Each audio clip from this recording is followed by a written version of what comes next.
யோவான் எழுதின சுவிசேஷம் 1வது அதிகாரம் முதல் 5 வசனங்களை நான் வாசிக்கிறேன், கவனியுங்கள். யோவான் எழுதின சுவிசேஷம் 1வது அதிகாரம் முதல் 5 வசனங்கள்.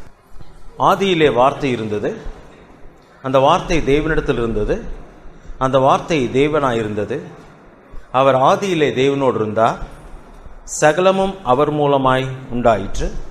உண்டானதொன்றும் அவராலே அல்லாமல் உண்டாகவில்லை. அவருக்குள் ஜீவன் இருந்தது, அந்த ஜீவன் மனுஷருக்கு ஒளியாயிருந்தது. அந்த ஒளி இருளில் பிரகாசிக்கிறது, இருளானது அதை பற்றி கொள்ளவில்லை. இந்த ஒரு பகுதி நமக்கு அநேகருக்கு மனப்பாடமாய் தெரிகிற ஒரு பகுதி, நன்றாய் தெரிந்த ஒரு வசனங்கள். ஆனால் மிக முக்கியமான சில காரியங்களை அடக்கி இருக்கிற ஒரு காரியம். நம்ம எப்படிப்பட்ட கலாச்சாரத்தில் அல்லது சூழ்நிலையில் வாழ்ந்து கொண்டிருக்கிறோம்னு சொன்னால், காண்கிறதை வணங்குகிறதும் தாங்கள் உண்டாக்கினதை வணங்குகிற ஒரு உலகத்தில் தான் நானும் நீங்களும் வாழ்ந்து கொண்டிருக்கிறோம். எல்லாமே உண்டாக்கப்பட்ட தெய்வங்களாக இருக்கிறபடினாலே நாம் வணங்குகிற இயேசு கிறிஸ்துவும் அப்படிப்பட்டவர் தானோ என்று சொல்லி எண்ணுவதற்கு ஏராளமான வாய்ப்புகள் உண்டு. இந்த இயேசு கிறிஸ்து யார் என்ற ஒரு பெரிய கேள்விக்குறி உண்டு. 2000 வருஷத்துக்கு முன்பதாக சரித்திரத்தில் வந்தவரா? ஆம், வந்தவர் தான்.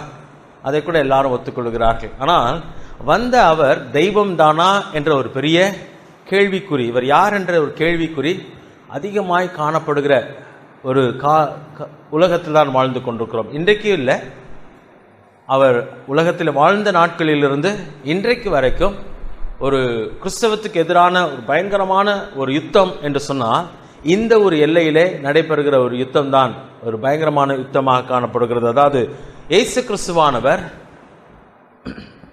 தெய்வமாக கருதப்பட்டவர் அல்லது தெய்வமாக ஆக்கப்பட்டவர். அவர் உண்மையாகவே தெய்வம் அல்ல என்று சொல்லி, ஏன்னு சொன்னா நம்ம வாழ்ந்து கொண்டிருக்கிற காலத்தில் எத்தனை பேர் தெய்வமாக ஆக்கியிருக்கிறாங்க. நம்முடைய கிராமங்களில் பார்த்தீங்கன்னா, அங்கே கிராமத்துக்காய் போராடினவர்களை கிராம காவலர்களாக தெய்வங்களாக மாற்றியிருக்கிறார். அப்படிதான் குல தெய்வங்கள் எல்லாம் வந்தது. உலகத்தில் அநேக தெய்வங்கள் அப்படிதான்.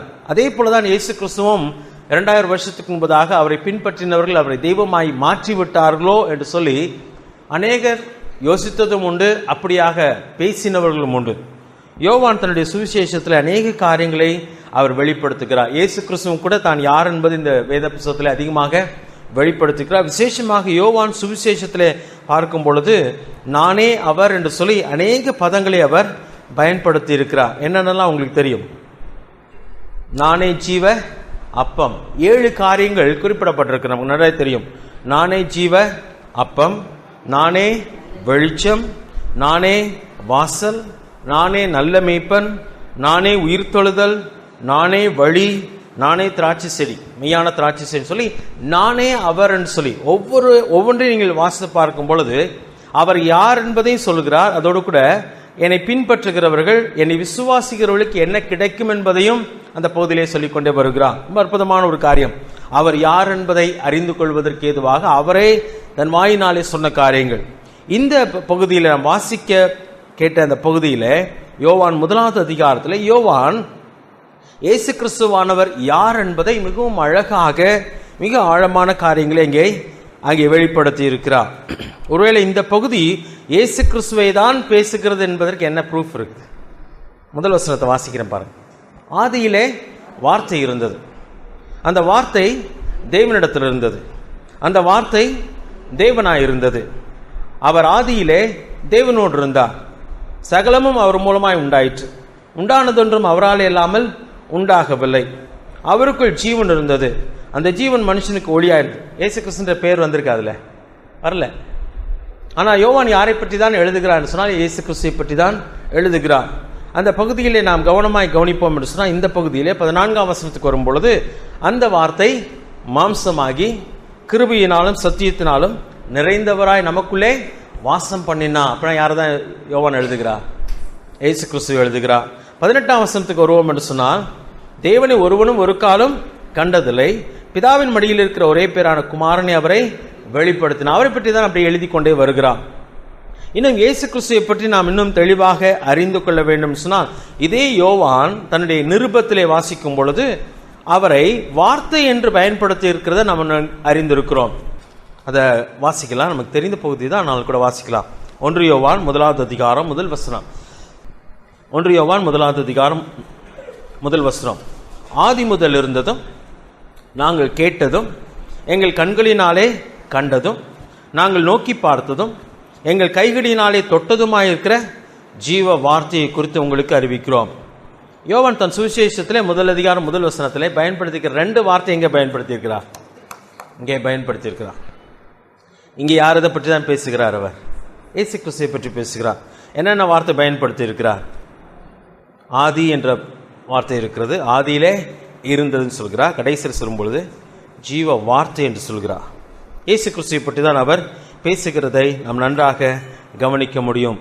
வெளிப்படுத்தின விசேஷம் 19வது அதிகாரத்துக்கு வருவோம் என்று சொன்னால், இயேசு கிறிஸ்துவை பற்றி அங்கே சொல்லப்பட்டிருக்கிற ஒரு காரியம். இயேசு கிறிஸ்துவான பூமிக்கு வரும் பொழுது அவருடைய நாமம் அங்கே அவர் மேல் எழுதப்பட்டிருந்தது. 13ஆம் வசனத்தை வாசிக்கிறேன். வெளிப்படுத்தல் 19:13.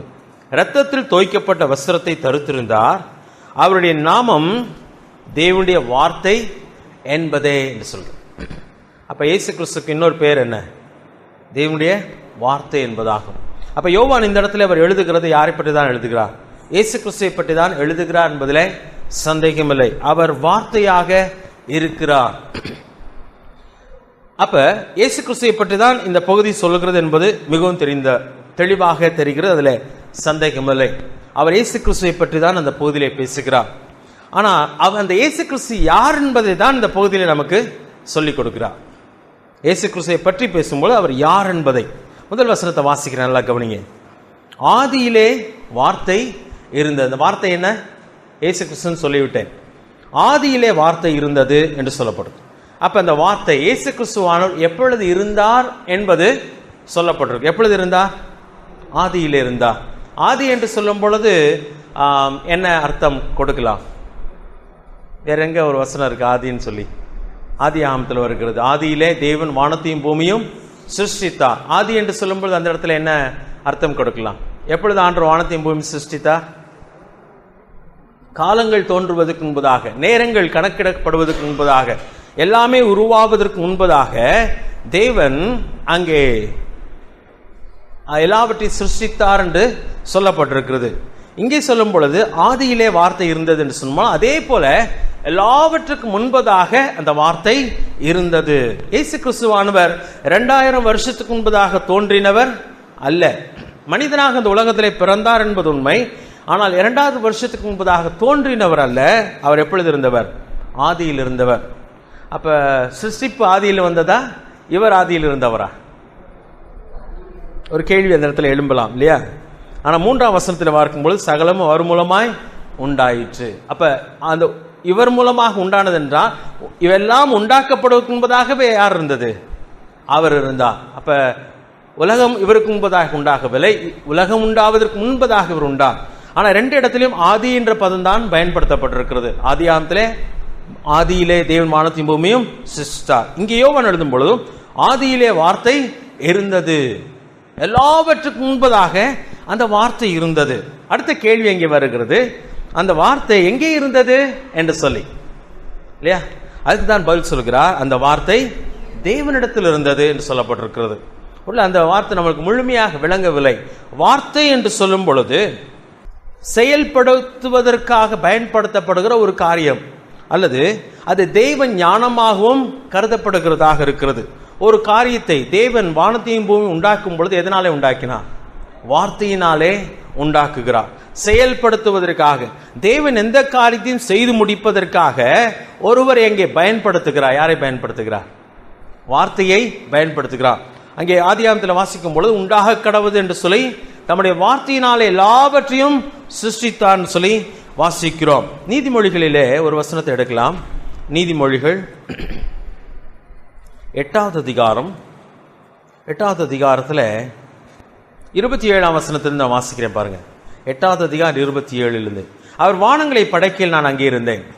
அவர் சமுத்திர விலாசத்தை வட்டணிக்கு இயலும், உயரத்தில் மேகங்களை ஸ்தாபித்து சமுத்திரத்தின் ஊற்றுகளை அடைத்து வைக்கையிலும், சமுத்திர ஜலம் தன் கரையை விட்டு மீறாதபடிக்கு அதற்கு எல்லையை கட்டளையிட்டு பூமியின் அஸ்திபாரங்களை நிலைப்படுத்துகையிலும், நான் அவர் அருகே செல்ல பிள்ளையாயிருந்தேன். நித்தம் அவருடைய மனமகிழ்ச்சியாயிருந்து எப்பொழுதும் அவர் சமூகத்தில் களி கூர்ந்தேன். தேவனுடைய வார்த்தை யாரோடு இருந்து? தேவனோடு கூட இருந்தது.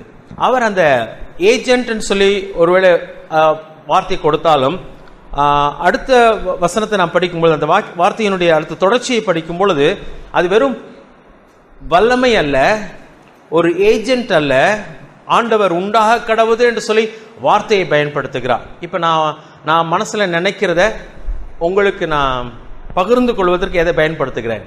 வார்த்தை என்ற அந்த ஏஜென்ட்டை பயன்படுத்துகிறேன். அந்த வார்த்தையின் மூலமாக உங்களோடு கூட பகிர்ந்து கொள்கிறேன். நான் நினைப்பதை சொல்லுவதற்காக, செய்வதற்காக அங்கே அதை பயன்படுத்துகிறேன். அப்ப அதே போல வார்த்தை யாரிடத்தில் இருந்தது என்று சொன்னால் தேவனிடத்திலே இருந்தது.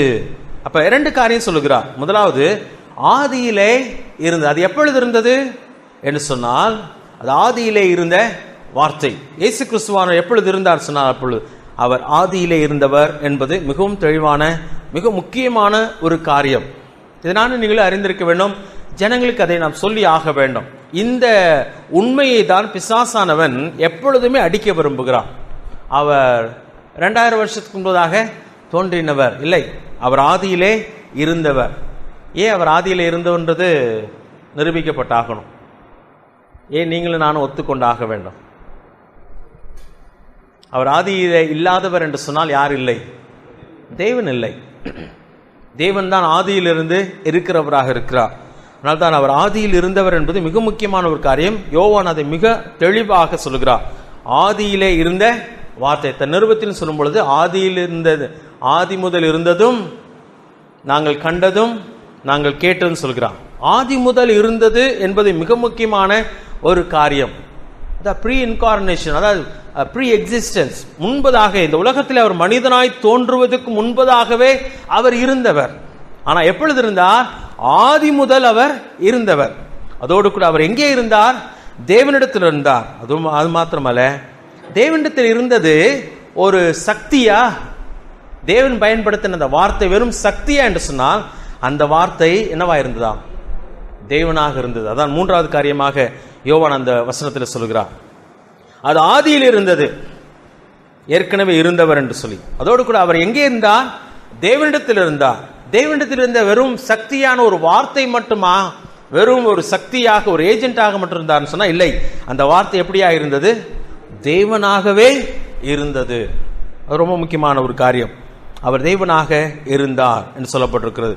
இரண்டாவது வசனத்துக்கு வருவோம் என்று சொன்னால், அவர் ஆதியிலே தேவனோடு இருந்தார் சொல்லப்பட்டிருக்கு. அந்த வார்த்தை தேவனாய் இருந்தது.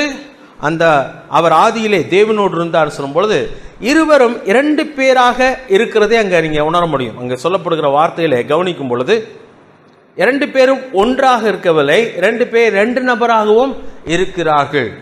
கொலோசியர்ல வாசிக்கும் பொழுது 1வது அதிகாரம் 15ஆம் வசனத்தை வாசிக்கிறேன். முதலாவதாக 15ஆம் வசனத்தில் வாசிக்கும் பொழுது, கொலோசியர் 1வது அதிகாரம் 15ஆம் வசனத்தில், அவர் அதரிசனமான, அதாவது காண முடியாத தேவனுடைய தற்சுரூபமும் சர்வ சிருஷ்டிக்கும் முந்தின பேருமானவர், எல்லாம் உண்டாக்கப்படுவதற்கு முன்பதாகவே இருக்கிறவராக இருக்கிறார்.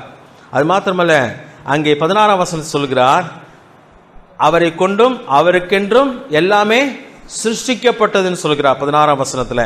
17ஆம் வசனத்தில் வாசிக்கும் பொழுது, அவர் எல்லாவற்றுக்கும் முந்தினவர், எல்லாம் அவருக்குள் நிலை நிற்கிறது. அவரால் படைக்கப்பட்டது மட்டும் இல்ல, அவருக்குள்ளதான் எல்லாமே நிலை நிற்கவும் செய்கிறதா இருக்கிறது. 19ஆம் வசனத்தில், அவர் சகல பரிபூரணமும் அவருக்குள்ளே வாசமாயிருக்கிறது. என்ன சகல பரிபூரணம் என்று சொன்னால்,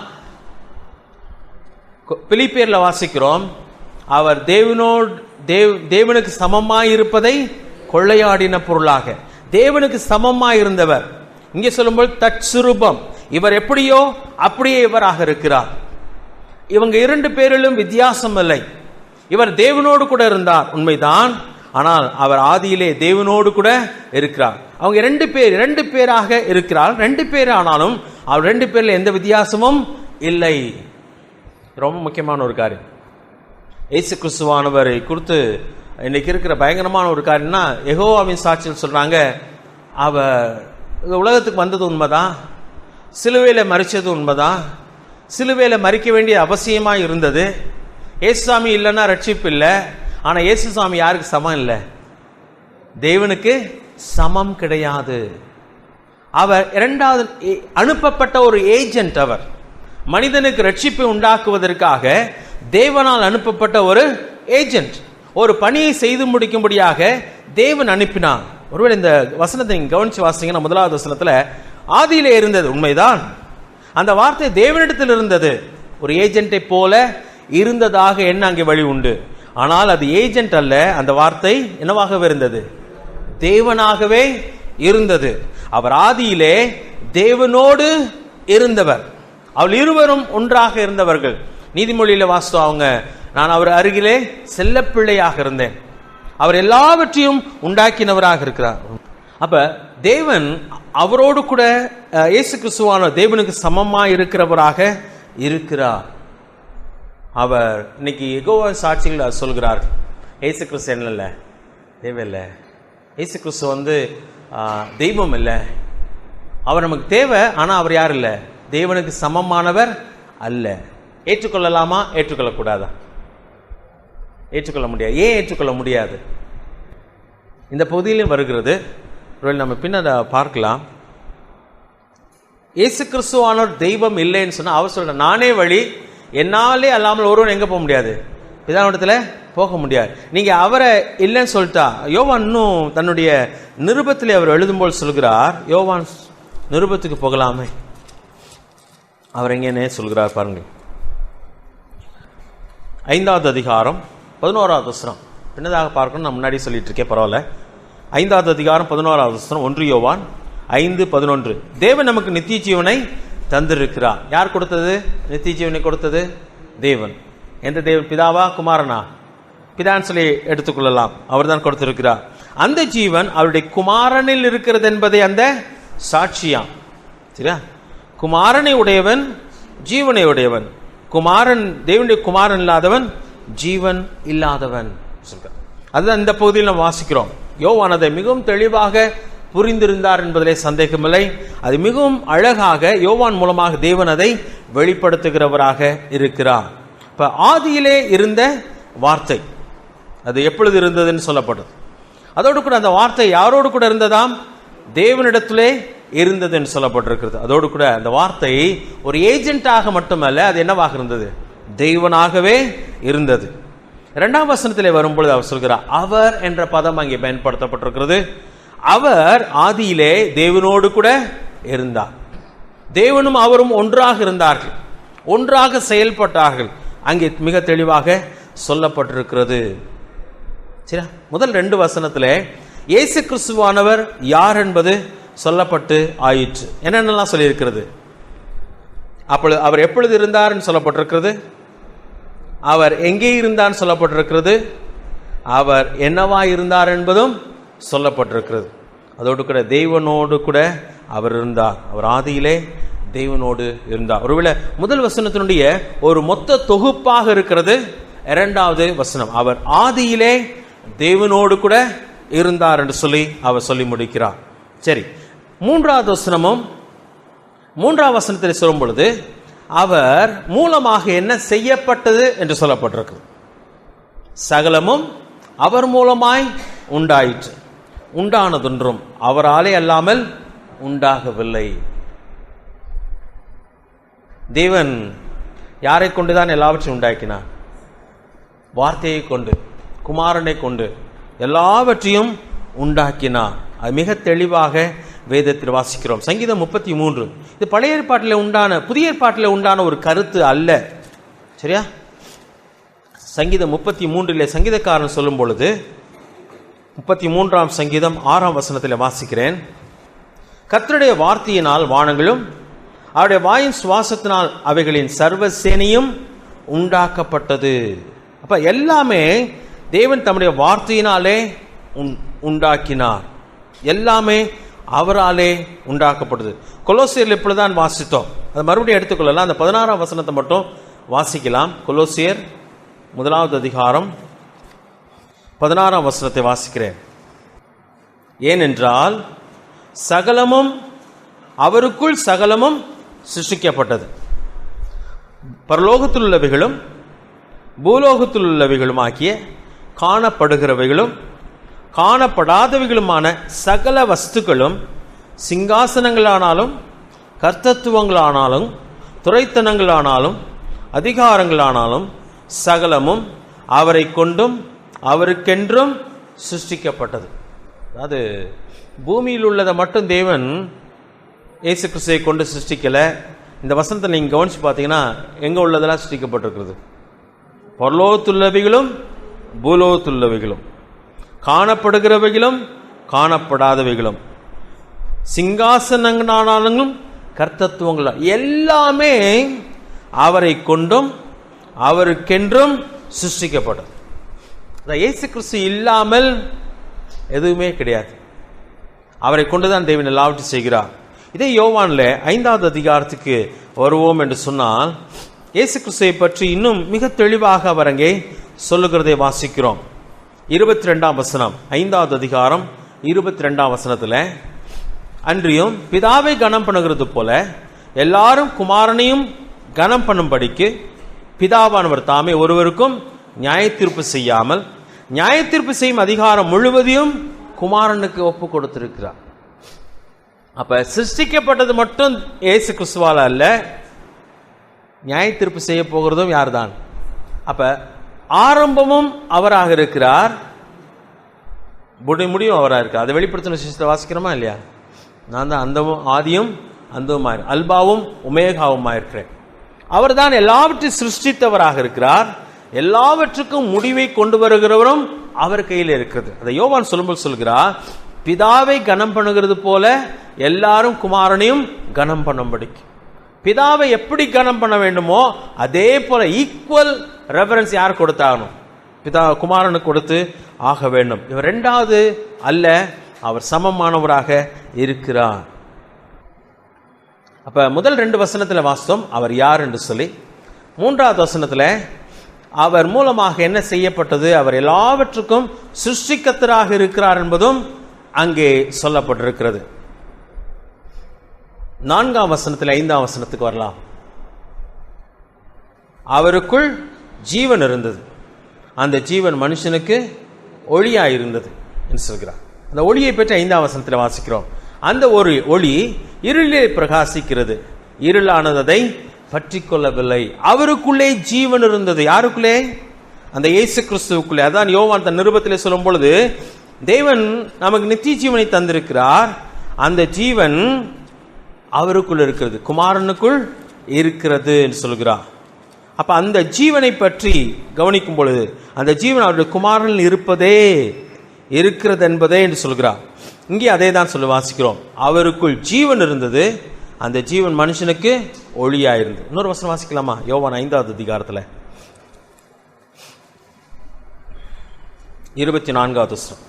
என் வசனத்தை கேட்டு என்னை அனுப்பினவரை விசுவாசிக்கிறவனுக்கு நித்திய ஜீவன் உண்டு, அவன் ஆக்கினை தீர்ப்புக்குட்படாமல் மரணத்தை விட்டு நீங்கி ஜீவனுக்கு உட்பட்டிருக்கிறான் என்று மெய்யாக உங்களுக்கு சொல்லுகிறேன். அப்ப இயேசு கிறிஸ்துவிடத்திலே ஒருவன் வரும்போது அவனுக்கு என்ன கிடைக்கிறது? ஜீவன் கிடைக்கிறது. 8வது அதிகாரத்துக்கு வரலாம். 8வது அதிகாரத்தில் 12ஆம் வசனத்தில் மறுபடியும் இயேசு ஜனங்களை நோக்கி, நான் உலகத்திற்கு ஒளியாய் இருக்கிறேன், என்னை பின்பற்றுகிறவன் இருளில் நடவாமல், 2 வார்த்தை சேர்த்து பயன்படுத்தப்பட்டிருக்கு, ஜீவ ஒளியை அடைந்திருப்பான். அவருக்குள்ளே ஜீவன் இருந்தது, அந்த ஜீவன் மனுஷனுக்கு எப்படி இருந்ததாம்? ஒளியாய் இருந்தன்னு சொல்லி யோவான் தன் முதல் அதிகாரத்தில் எழுதுகிறார். இங்கே சொல்கிறார், நான் உலகத்துக்கு ஒளியாய் இருக்கிறேன், என்னை பின்பற்றுகிறவன் இருளிலே நடவாமல் அவன் ஜீவ ஒளியை அடைந்திருப்பான். இயேசு கிறிஸ்துவிடத்தில் என்ன இருந்தது? ஜீவன் உண்டு. ஒரு மனுஷன் அவரிடத்தில் வரும்போது ஜீவனை பெற்றுக் கொள்கிறான். அந்த ஜீவன் மனுஷனுக்கு என்னவா இருக்கிறதா? ஒளியா இருக்குது. அந்த ஒளியின் நிமித்தமாக அவன் என்ன பண்ணுகிறான்? இருளிலே இனிமேல் நடக்க போகிறது இல்லை. சிலுவையின் உபதேசம் கெட்டுப்போர்களுக்கு எப்படி இருக்குன்னா பைத்தியமாய் இருக்கு, ரட்சிக்கப்படுகிற நமக்கு அது தெய்வ பலனாக இருக்கும். அற்புதமான இயேசு கிறிஸ்துவானவர், இவர் தேவன் நமக்கு வெளிப்படுத்தி இருக்கிறார்.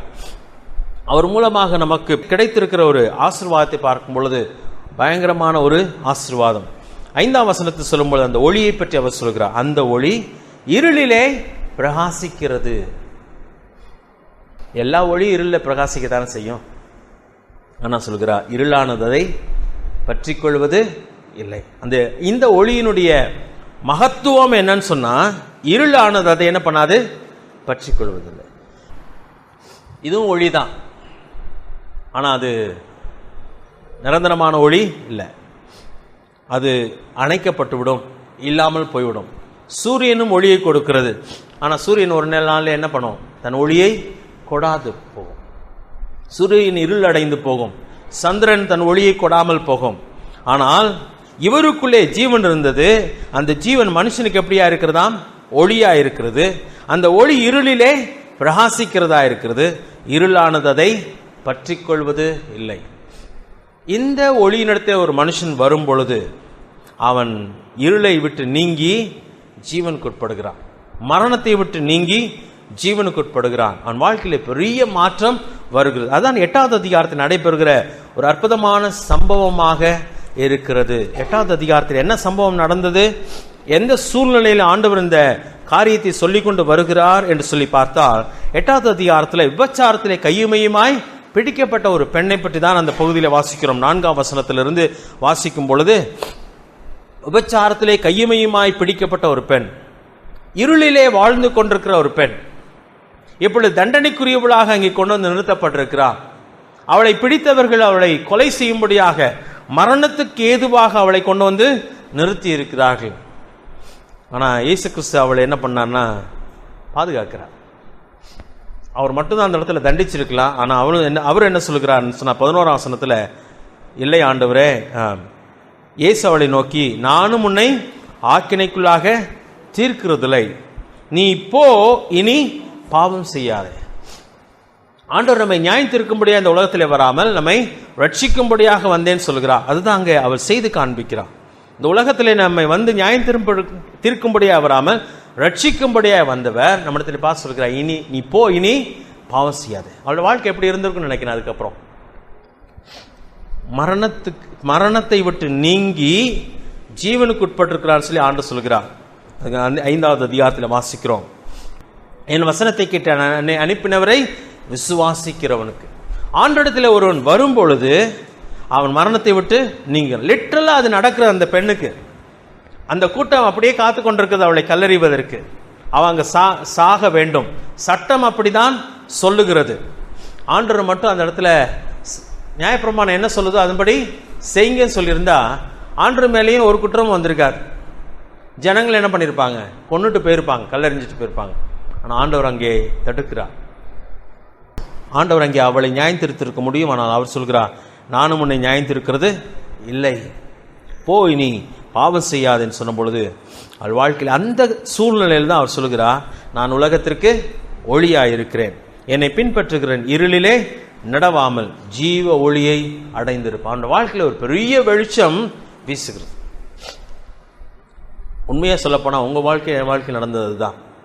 ஒருவேளை நம்ம மேலே கல்லறிவதுக்காக உலகம் காத்திருக்கல, ஆனால் பிசாசுக்காக தான் நம்ம காத்து கொண்டிருந்தான். நம்முடைய பாவத்தின் நிமித்தம் நம்மை நித்திய ஆக்கினைக்குள்ளாய் தீர்க்கும்படியாக அவன் கொக்கரித்து கொண்டிருக்கிறான். ஆனால் கிறிஸ்துவனிடத்தில் வந்தபடினால் நமக்கு என்ன கிடைத்ததுன்னு சொன்னால் ஜீவன் கிடைத்தது. அவர் தான் நம்மை அந்த ஜீவனுக்கு உட்படுத்தினார். நாம் மரணத்தை விட்டு நீங்கி ஜீவனுக்கு உட்பட்டிருக்கோம். இன்றைக்கு நம்மளுடைய வாழ்க்கையில் என்ன இருக்குன்னு நினைக்கிறீங்க?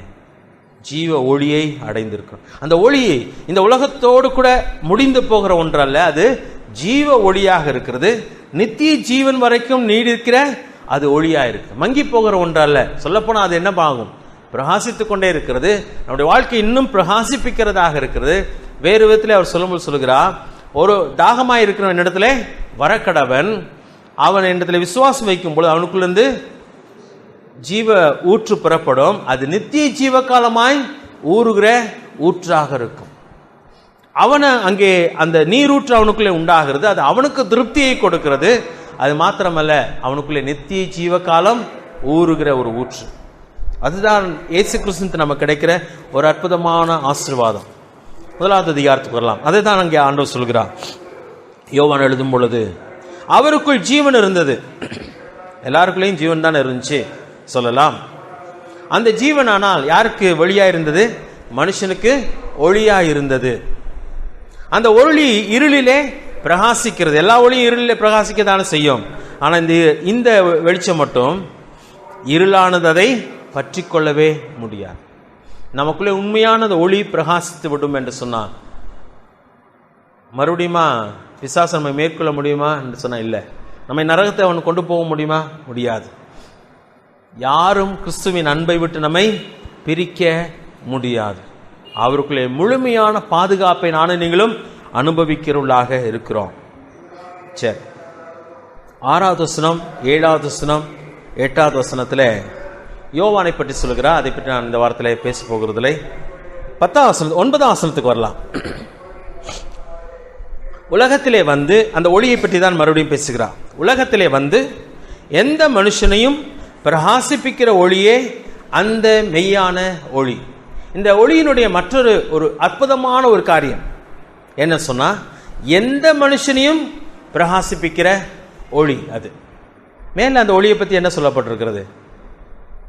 அது இருளிலே பிரகாசிக்கிறது மட்டுமல்ல, இருளானது அதை பற்றி கொள்வதில்லை, இருள் மேற்கொள்ளாது. அந்த 9வது வசனத்தை சொல்லும் பொழுது அந்த ஒளியானது எந்த மனுஷனையும் பிரகாசிப்பிக்கும்.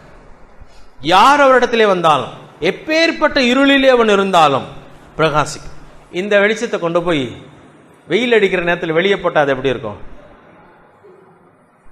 இது பிரகாசமா இருக்காது. ஆனால் இந்த ஒளியானது எந்த மனுஷன் என்ன பண்ண சொன்னா பிரகாசமடைய செய்யும். இருளானது அதை மேற்கொள்ளவும் முடியாது. அதோடு கூட எந்த மனுஷனையும் பிரகாசிப்பிக்கிற ஒளி. இந்த மனுஷன் ஒன்றும் செய்ய முடியாது என்று சொன்னா இல்லை, அப்படி யாருமே கிடையாது. ஆண்டிடத்துல யார் வந்தாலும், எப்பேற்பட்ட நிலைமையிலே வந்தாலும் அவனையும் ஆண்டவர் என்ன பண்ணுகிறார்? பிரகாசிப்பிக்கிறவராக இருக்கிறார். அது ஒரு மகத்துவமான ஒரு காரியம்.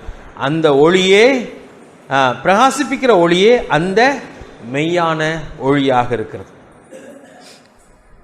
அப்ப 2 குணாதிசயங்கள், 2, 3 என்று சொல்லலாம். அந்த ஒளி அவருக்குள்ளே இருந்தது, அது மனுஷனுக்கு எந்நிறமாய், அவருக்குள்ளே ஜீவன் இருந்தது, அது மனுஷனுக்கு ஒளியாய் இருந்தது. அந்த ஒளி இருளிலே பிரகாசிக்கிறது, இருளானது அதை பற்றி கொள்ளவில்லை. 9வது வசனத்தில் உலகத்திலே வந்து எந்த மனுஷனையும் பிரகாசிப்பிக்கிற ஒளி அந்த மெய்யான ஒளி. ஒருவேளை இந்த 9வது வசனத்தில் உலகத்திலே வந்து என்று சொல்லப்பட்டிருக்கிறது. எந்த மனுஷனையும் பிரகாசிப்பிக்கிற ஒளியே அந்த மெய்யான ஒளின்னு சொல்லப்படும். மறைமுகமாய் யாரை இங்கு யோவான் சொல்கிறார் சொன்னா இயேசு கிறிஸ்து தான் சொல்றார். உலகத்திலே வந்தவரும் எந்த மனுஷனையும் பிரகாசிப்பிக்கிறவரும் இருக்கிறவரே அந்த மெய்யான ஒளி. அப்ப இயேசு கிறிஸ்து தான் அந்த மெய்யான ஒளி என்பதை அங்கே சொல்கிறார். அப்ப உலகத்திலே வந்தவர் சொல்கிறார். 10வது வசனத்தில் வாசிக்கும் பொழுது அவர் உலகத்தில் இருந்தார் என்று சொல்லப்பட்டிருக்கு. அவர் உலகத்தில் இருந்தார், உலகமும் அவர் மூலமாய் உண்டாயிற்று, உலகமும் அவரை அறியவில்லை. அவர் உலகத்திலே வந்தார் மனுஷனை பிரகாசிக்கும்படியாக. அவர் உலகத்திலே இருந்தார், ஆனால் உலகமோ அவரை அறியாமல் போயிற்று. இதான் ஒரு துக்ககரமான ஒரு காரியம். லூக்காவிலே ஆண்டவர் இஸ்ரேல் ஜனங்களை பற்றி சொல்லும் பொழுது லூக்கா 19வது அதிகாரத்தில் ஆண்டவர் இருந்த காலகட்டத்தை அந்த ஜனங்கள் அறியாமல் போகிறார்கள். அது ஆண்டவர் அவர்களை குறித்து வேதனைப்படுகிற ஒரு காரியம். நான் ஒருவேளை அது பல முறை வாசித்திருக்கிறேன், ஆனால் நான் மறுபடியும் வாசிக்க விரும்புகிறேன். 41வது வசனம், 19வது அதிகாரம், லூக்கா 19:41. அவர் சமீபமாய் வந்தபோது நகரத்தை பார்த்து அதற்காக கண்ணீர் விட்டு அழுது, உனக்கு கிடைத்த இந்த நாளிலாகிலும் உன் சமாதானத்துக்கு ஏற்றவைகளை நீ அறிந்திருந்தாயானால் நலமாயிருக்கும், இப்பொழுது அவைகள் உன் கண்களுக்கு மறைவாயிருக்கிறது சொல்கிறான். உன்னை சந்திக்கும் காலத்தை நீ அறியாமற் போனபடியினால் சொல்கிறான். ஆண்டவர் அங்கே அழுதது யாருக்காக அழுதார்? தனக்காக அழுதாரா? ஜனங்களுக்காக அழுதார். ஏன் அழுதார்? என்னை ஏற்றுக்கொள்ளலையேன்னு அழுதாரா? எதற்காக அழுதார்? தன்னுடைய வரவை அடையாளம் கண்டு கொள்ளவில்லை என்று சொல்கிறார். இன்னைக்கு தெய்வம் நமக்கு அற்புதமான நல்ல வாய்ப்புகளை கொடுக்கிறார். ஆண்டவர் ரொம்ப வேதனைப்படுகிற ஒரு காரியம் என்ன தெரியுமா? தேவன் நமக்கு கொடுக்கிற நல்ல வாய்ப்பை நம் அடையாளம் கண்டு கொள்ளாமல் போவோம் என்று சொன்னால் அதை குறித்து அவர் அதிகமாக வேதனைப்படுகிறார். கோரோசினே உனக்கு ஐயோ, பெத்சாயிதாவே உனக்கு ஐயோ என்று சொல்லி சில பட்டணங்களை குறித்து அவர் வேதனைப்படுகிறார். காரணம் என்ன சொன்னா, உன்னிலே செய்யப்பட்ட கிரியைகள் வேறு இடத்திலே சோதோம் குமோரிலே செய்யப்பட்டிருக்கும் என்று சொன்னா அவளை என்ன பண்ணியிருப்பாங்க, ரெட்டெடுத்தை மனம் திரும்பி இருப்பார்களே. உனக்கு நல்ல வாய்ப்பு கொடுக்கப்பட்டது, நீயும் அதை அறியாமல் போய்விட்டாய், அதை இழந்து போய்விட்டார் சொல்கிறார். அதான் இங்கே ஒரு பரிதாபமான காரியம். இந்த அற்புதமான ஒளியானது உலகத்திலே வந்தது. எந்த மனுஷனையும் பிரகாசிப்பிக்கிற ஒளிதான் அந்த மெய்யான ஒளி. அவர் உலகத்தில் இருந்தார், உலகம் அவர் மூலமாய் உண்டாயிற்று, உலகமோ அவரை அறியவில்லை. உலகம் என்று சொல்லும்போது ஆண்டு அந்த உருண்டையை சொல்லல, யாரை தான் சொல்லுகிறா, ஜனங்களை சொல்கிறா. அவர் மூலமாய் உண்டாயிற்று, உலகமோ அவரை அறியவில்லை. 11ஆம் வசனத்தில் இன்னொரு வேதனையான ஒரு காரியம், அவர் தமக்கு சொந்தமானதிலே வந்தார், சொந்தமானவர்கள் அவரை ஏற்றுக்கொள்ளவில்லை. யோவான் அதை அப்படியே ஆழப்படுத்திக் கொண்டே போய் கொண்டிருக்கிறார். உலகத்திலே வந்தார், உலகத்திலே இருந்தார், அவர் சொந்தமானதிலே வந்தார். ஆனா என்ன பண்ணல, அவரை ஜனங்கள் அறிந்து கொள்ளவில்லை. 12ஆம் வசனத்திலே ஒரு பெரிய அற்புதமான வசனம் என்ன சொன்னா, அவருடைய நாமத்தின் மேல் விசுவாசம் உள்ளவர்களாய் அவரை ஏற்றுக்கொண்டவர்கள் எத்தனை பேர்களோ அத்தனை பேர்களும் தேவனுடைய பிள்ளைகள் ஆகும்படி அவர்களுக்கு அதிகாரம் கொடுத்தார். இதுதான் மனிதர்களுக்கு தேவன் கொடுத்திருக்க அற்புதமான ஒரு வாய்ப்பு. இன்றைக்கும் இந்த ஆண்டவரிடத்தில் ஜனங்கள் வந்து அவர் மேலே விசுவாசம் வைக்கும் பொழுது, விசுவாசம் வைத்து அவரை ஏற்றுக்கொள்ளும் பொழுது அவர்கள் தேவனுடைய பிள்ளைகளாக மாற முடியும். என்ன விசுவாசம் வைக்கிறது? இப்போ படித்ததை வச்சு சொல்லுங்களேன்.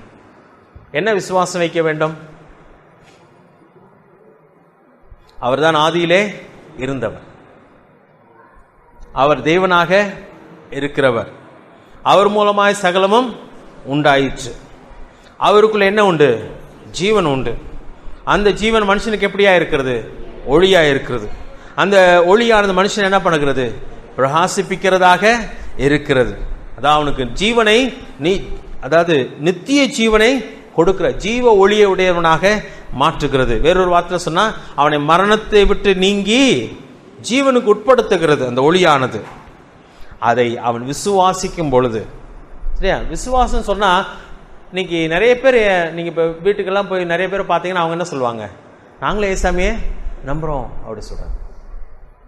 நாங்களே ஏசாமியை தான் நம்புறோம். அப்போ அவங்களுக்கு மெதுவாக அதை விளக்கி காட்டணும். அவங்களுக்கு அறியல. ஏன் சொன்னா அவங்க ஏற்கனவே நிறைய தெய்வங்களை வணங்குறதுனால ஒரு தெய்வத்தை கூட்டிக்கிறதுல ஒரு பிரச்சனையும் அவங்களுக்கு கிடையாது. அது ரொம்ப நல்ல பரந்த மனப்பான்மையாக அவங்க நினைக்கிறாங்க. நம்ம தான் ஏசாமி தாங்க உண்மையான தெய்வம் சொன்னால் ரொம்ப குறுகுன மனப்பான்மை உள்ளவங்க சொல்லி நம்மளை பற்றி ரொம்ப கேவலமாக என்றாங்க. அவங்கள ரொம்ப பரந்த மனப்பான்மை உள்ளவங்க, நாங்கள் எல்லா தெய்வத்தையும் நாங்கள் மதிக்கிறோங்க, எல்லா தெய்வமும் நாங்கள் உண்மை நினைக்கிறோங்க அப்படின்னு நினைக்கிறாங்க. அவங்க தான் பரந்த மனப்பான்மை உள்ளவர்களாக. நமக்கு சில நேரத்தில் பதில் சொல்ல முடியாமல் போய்விடுகிறது அவங்க அப்படி சொல்லும்பொழுது.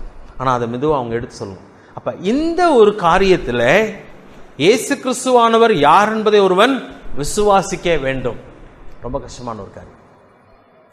அது யார் மட்டும்தான் வெளிப்படுத்த முடியும், தேவன் மட்டும்தான் வெளிப்படுத்த முடியும். அதனால தான் 12ஆம் வசனத்தில் அவருடைய நாமத்தின் மேல் விசுவாசம் உள்ளவர்களாய் அவரை ஏற்றுக்கொண்டவர்கள் எத்தனை பேர்களோ அத்தனை பேர்களும் தேவனுடைய பிள்ளைகளாகும்படி அவர்களுக்கு அதிகாரம் கொடுத்தார். 13ஆம் வசனத்தை வாசித்து முடிச்சிடலாம். அவர்கள் இரத்தத்தினாலாவது மாம்ச சித்தத்தினாலாவது புருஷனுடைய சித்தத்தினாலாவது பிறவாமல் தேவனாலே பிறந்தார். ஒரு புதிய குடும்பத்துக்குள்ளாக அவர்கள் வந்து சேருகிறார். இது இந்த உலகத்தில் பிள்ளைகள் பிறப்பது போல் அல்ல, மாம்சத்தினால் உண்டானதல்ல. இரத்தத்தினாலாவது மாம்ச சித்தத்தினாலாவது புருஷனுடைய சித்தத்தினாலே அவள் பிறக்கிற ஒரு காரியம் அல்ல, இது தேவனாலே பிறந்தார். ஒருவன் இயேசு கிறிஸ்துக்குள்ளாக வரும் பொழுது அவனை தேவன் தம்முடைய பிள்ளையாக மாற்றுகிறவராக இருக்கிறார். அவருடைய நாமத்தின் மேல் விசுவாசம் வைக்கும் பொழுது தேவன் அவனை தன்னுடைய பிள்ளையாக மாறும்படியான முழு அதிகாரத்தையும் கொடுக்கிறவராக இருக்கிறார். அவருடைய பிள்ளையாக நம்மை ஏற்றுக்கொள்ளுகிறவராக இருக்கிறார். மனிதனாலே புரிந்து கொள்வது கடினமான ஒரு காரியம், ஆனால் தேவன் அதை செய்கிறவராக இருக்கிறார். சிலுவையின் உபதேசம் கெட்டுப்பொருளுக்கு பைத்தியமாய் தோன்றுகிறது, ரட்சிக்கப்படுகிற நமக்கு அது என்னவா இருக்கிறது, தெய்வ பலனாக இருக்கிறது. அது எப்படிங்க மாற முடியும்? ஆண்டுடைய வீட்டில் 3வது அதிகாரத்தில் வாசிக்கும் போது நிக்கோதேமோடு கூட ஆண்டு பேசிக் கொண்டிருக்கிறார். நீ மறுபடியும் பிறவாட்டால் தேவனுடைய ராஜ்யத்தை காண மாட்டாய். நான் சொல்கிறேன், நான் வயதானவனாக இருக்கிறேனே, மறுபடியும் தாயினுடைய கர்ப்பத்திலே பிறக்கக்கூடுமோ என்று சொல்கிறார். அதாவது ஆவிக்குரிய காரியத்தை அவனால் விளங்கிக் கொள்ள முடியவில்லை. ஆண்டு அவனுக்கு விளக்கி காட்டுகிறார் அது எப்படி நடக்கிறது என்று சொல்லி. அது ஆவிக்குரிய ஒரு பிறப்பு என்பதை விளக்கி காட்டுகிறார். நிச்சயமாக ஆண்டவரை விசுவாசிக்கிற ஒரு மனுஷனாக இருந்திருக்க வேண்டும். இது அற்புதமான ஒரு காரியம். இயேசு கிறிஸ்துவான யார் என்பதை யோவான் சொல்கிறார். அவர் என்னவாக நமக்கு இருக்கிறார் என்பது, நமக்கு எதை கொடுக்கிறார் என்பதை சொல்கிறார். அவர் ஏற்றுக்கொள்வர்களுக்கு எவ்வளவு பெரிய ஆசீர்வாதம் உண்டு என்பதையும் அங்கே சொல்கிறார். தேவனுடைய குடும்பத்திலே ஒரு அங்கமாக மாறுகிறோம். தேவனாலே பிறந்தவர்கள். அற்புதமான காரியத்தை தேவன் செய்கிறார். அது இயேசு கிறிஸ்துவின் மூலமாக எனக்கும் உங்களுக்கும் கிடைக்கிற ஒரு பெரிய பாக்கியம். இது மனுஷனாலே விளங்கிக் கொள்வது கடினமான ஒரு காரியமாக இருந்தாலும் கூட ஆண்டவர் ஒரு இடத்தில் சொல்லும்பொழுது சத்தியவான் என் சத்தம் கேட்கிறார். உண்மையை தேடுகிற ஒரு மனிதன். ஏன் சொன்ன இன்னைக்கு உலகத்தில் எதை தேடுகிறார்கள், எதை வணங்குகிறார்கள் சொன்னால் பலவிதமான கதைகளை நம்பி கதைகளை வணங்கி கொண்டிருக்கிறார். அவர்களே உண்டாக்கின அநேக காரியங்களை வணங்கி கொண்டிருக்கிறார்கள். ஆனால் அவனுக்கு நன்றாய் தெரியும் தான் செய்கிறது என்னல்ல, உண்மை இல்லைன்றது தெரியும். தெரியுமா தெரியாதா? தெரியும்.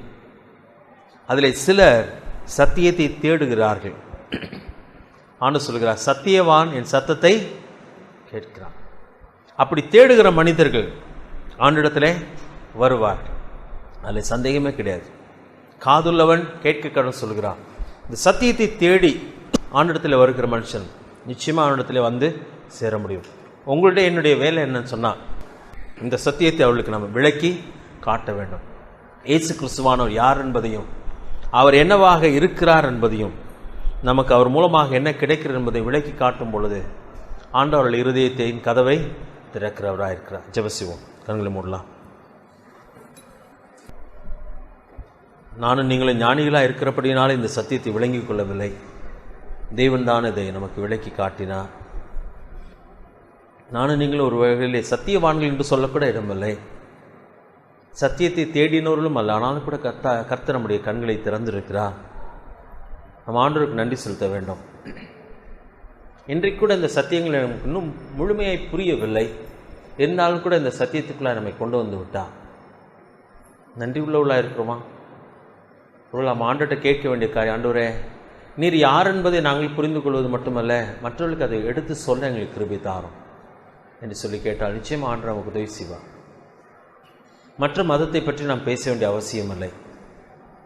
ஆனால் இயேசு கிறிஸ்து யார், அவர் யாராய் இருக்கிறார், அவர் நமக்கு என்ன செய்கிறார், அவர் ஏற்றுக்கொள்ளும்போது நமக்கு என்ன கிடைக்கும்,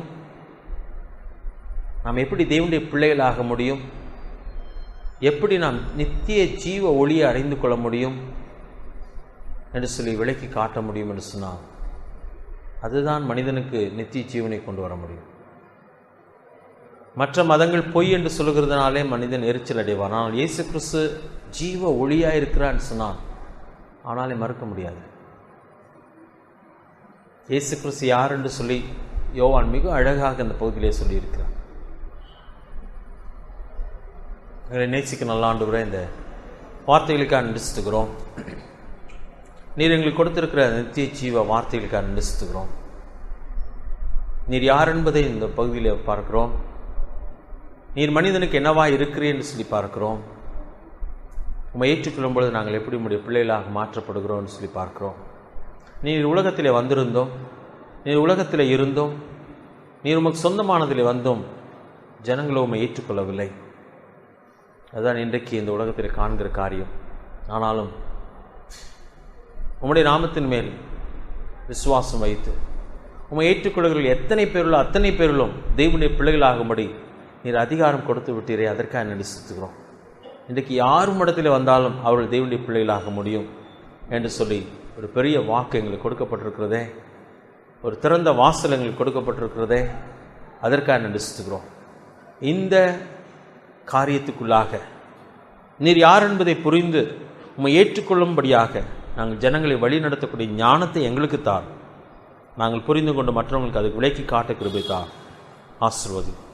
கேட்ட பிள்ளைகள் ஒவ்வொருவரையும் நாமே ஆசீர்வதித்து அனுப்போம்.